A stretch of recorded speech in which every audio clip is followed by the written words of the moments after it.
Hey, muy buenas a todos y bienvenidos a un nuevo vídeo de La Última Cuestión. En esta ocasión utilizaremos más nuestro sentido del olfato para adentrarnos en el apasionante mundo del perfume, sus orígenes e historia. Así que, limpiaros bien la nariz, que comenzamos. ¡Dentro intro!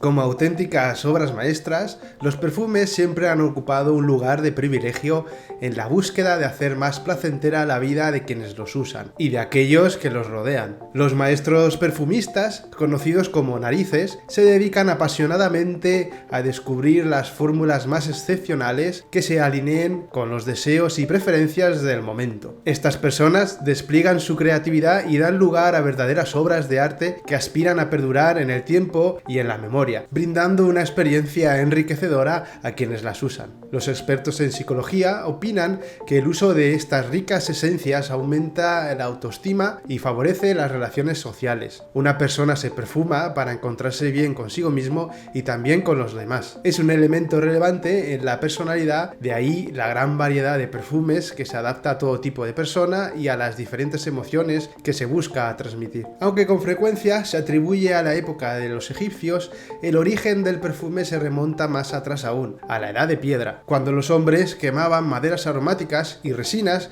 que desprendían un olor agradable para complacer con humo a sus divinidades. Y es esta forma aromática a través del humo, quemando maderas o inciensos, perfumum en latín, la que dará lugar posteriormente al término perfume.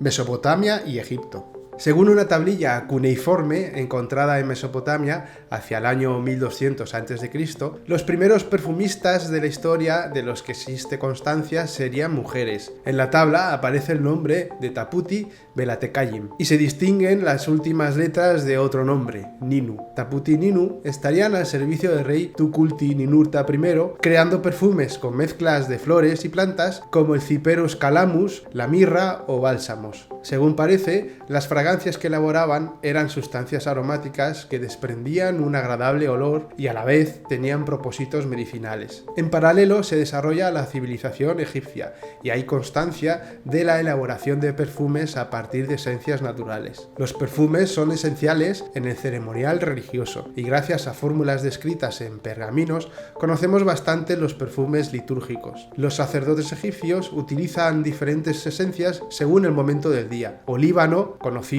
en la actualidad como incienso, al amanecer, mirra al mediodía y kifi al anochecer. Este último es el más conocido de los perfumes egipcios, con una fórmula compleja con gran número de ingredientes. Los egipcios no conocían la destilación, pero sí técnicas como el enflorado, la maceración en aceite o la extracción por presión. En el Museo del Louvre se encuentra un bajorrelieve del siglo IV a.C. que muestra cómo los egipcios prensaban los lirios para obtener su extracto. De Cleopatra se dice que era aficionada a un aceite con extractos de flores como rosas o violetas y azafrán, con el que se impregnaba sus manos. En los jeroglíficos, cuando se encuentra una palabra o expresión con el hecho de ser feliz, aparece el icono de nariz. Tal era la importancia de este sentido en Egipto, que el perfume contaba con su propia divinidad específica, Nefertum. Grecia y Roma. Los últimos tiempos de Egipto conocen las invasiones persas, posteriormente las griegas de Alejandro Magno y finalmente la de los romanos. Todos estos cambios van a desarrollar el comercio desde la India hasta Europa y las materias para elaborar perfumes. La perfumería griega tiene sus antecedentes en el siglo XIII a.C., a través de la influencia de Creta, Micenas, Chipre y sus contactos con Egipto y Asia Menor, que perdura hasta aproximadamente el año 150 a.C. Esta perfumería usa plantas mediterráneas aportadas por los comerciantes fenicios desde diferentes lugares. Los griegos llenan de perfumes sus mitos, perfuman con aceites las estatuas de sus dioses, así como los cuerpos de los atletas y de las mujeres. Las expediciones militares a Oriente dejaron inevitablemente una marca olfativa en los ejércitos griegos y en especial en Alejandro Magno, un gran aficionado a los perfumes e inciensos. Se dice que desde que entró en contacto con estas tradiciones aromáticas ajenas a su cultura, el macedonio hizo que sus habitaciones fueran rociadas con ricos perfumes donde quiera que estuviese. Un importante vestigio del arte griego fueron los frascos y vasijas de cerámica que se usaban para guardar perfumes, auténticas obras de arte que hoy en día podemos ver en algunos museos del mundo, puesto que el cristal no aparecería hasta el siglo I a.C. Cuando Roma conquista Grecia, se siente seducida por sus costumbres, su arte y también por sus perfumes. Sabemos a través de Plinio que existía un elevado gasto en esencias y perfumes hasta llegar a hablar de una especie de lujo corruptor. Plinio habla de los elementos usados en la elaboración de perfumes: el elemento oleoso, las sustancias que dan el olor o cuerpo, los fijadores que prolongan la evaporación, la sal para que el aceite se conserve mejor y el colorante para mantener mejor el perfume ante la acción de la luz. Se crea el primer gremio de perfumistas, llamados unguentari. Eran muy influyentes y componían perfumes en 3 formatos: sólido, con un solo ingrediente; líquido, a base de flores y esencias; y en polvo, resultado de triturar y pulverizar pétalos que se aromatizaban con especias. La materia estrella en Roma es el bálsamo de Judea, una resina oleosa muy codiciada y escasa, y con el impulso de los baños públicos, unciones y masajes, el perfume recibe un nuevo impulso. En el siglo I después de Cristo, Nerón gastaba auténticas fortunas en aceites perfumados para sus invitados en las fiestas que organizaba. Además, hacía caer del techo miles de pétalos de flores y llegaba incluso a perfumar a sus animales. La progresiva cristianización minimiza el uso personal de perfumes, llegando a estar prohibidos. Sin embargo, van adquiriendo fuerza mística y se usan de forma selectiva y simbólica. En la Biblia encontraremos reseñas de estas ocasiones especiales. Incienso y mirra acompañaban al oro en el regalo de los Reyes Magos a Jesús de Nazaret por su nacimiento, o posteriormente el momento en el que la hermana de Lázaro unge los pies de Jesús con perfume. La Edad Media. Con el Imperio Bizantino hay un resurgimiento del perfume en toda la zona del Mediterráneo oriental. Su capital es Constantinopla, actualmente Estambul, fundada en el siglo VII. La refinada cultura del perfume en la civilización árabe y las riquezas de materias primas suponen un impulso y surgen nuevas materias primas como el ámbar gris, el almizque o el agua de rosas. Los árabes perfeccionan el conocimiento de culturas anteriores usando el alambique. El libro sagrado del Islam, el Corán, habla de los jardines y árboles con un gran olor almizclado del paraíso. A Mahoma, fundador de esta nueva religión, se le conoce su pasión por los perfumes. Vemos en pinturas y grabados todo un ajuar de cuidado personal, como los saquitos con polvos o pajaritos de Chipre. Son unas figuras de arcilla, frecuentemente con formas de pájaro, con unas pequeñas perforaciones. En su interior se colocaban distintos ingredientes aromáticos como el musgo de roble, el estorax, la almendra o la raíz de iris, para después quemarlos y que de estos desprendieran toda su esencia, haciendo estos pequeños orificios de dosificadores. Se cree que se usaban en Europa desde el siglo XII como ambientadores o purificadores del aire. Las farmacopeas de los conventos también elaboraban aguas de olor, aunque en estos casos con un carácter más medicinal que de disfrute.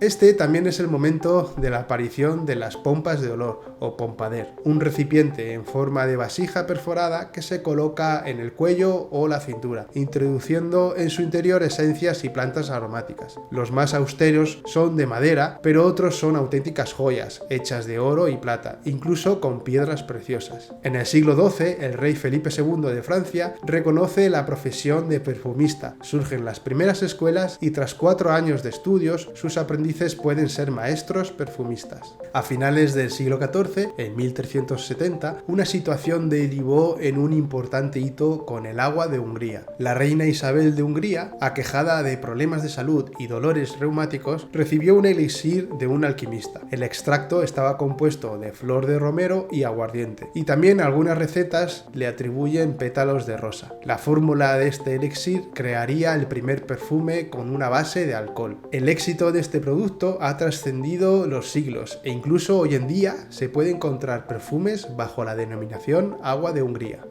El barroco. Con el barroco, en los siglos VII y VIII, la perfumería triunfa en Versalles y las cortes de Francia, expandiéndose por toda Europa. En la época dorada de la corte de Luis XV, bautizada como la corte perfumada, el uso de un perfume por día se pone de moda. Los criados bañan en perfumes a las palomas y las liberan durante las fiestas para esparcir los aromas a modo de ambientador. Es también la época del florecimiento de los botanistas y de las ciencias naturales, y aparecen las primeras clasificaciones de olores en base a sus propiedades. Todo esto se acompaña de avances como la mejora del grado de pureza del alcohol, que propicia perfumes más delicados. Los comerciantes de Oriente aprovechan las propiedades protectoras de las hojas secas del pachuli para envolver las delicadas telas de seda que quedan impregnadas con su olor, convirtiéndolas en un sinónimo de calidad. En 1709, Jean-Marie Farina crea un perfume al que llama Eau de Cologne, agua de Colonia, en honor a la ciudad alemana en la que vivía. Se cuenta que se inspiró en el Aqua Mirabilis, una solución alcohólica perfumada con esencias de plantas producida en la Edad Media en monasterios italianos. Seducido por esta solución fresca y ligera, Farina realizó algunos cambios en la fórmula original,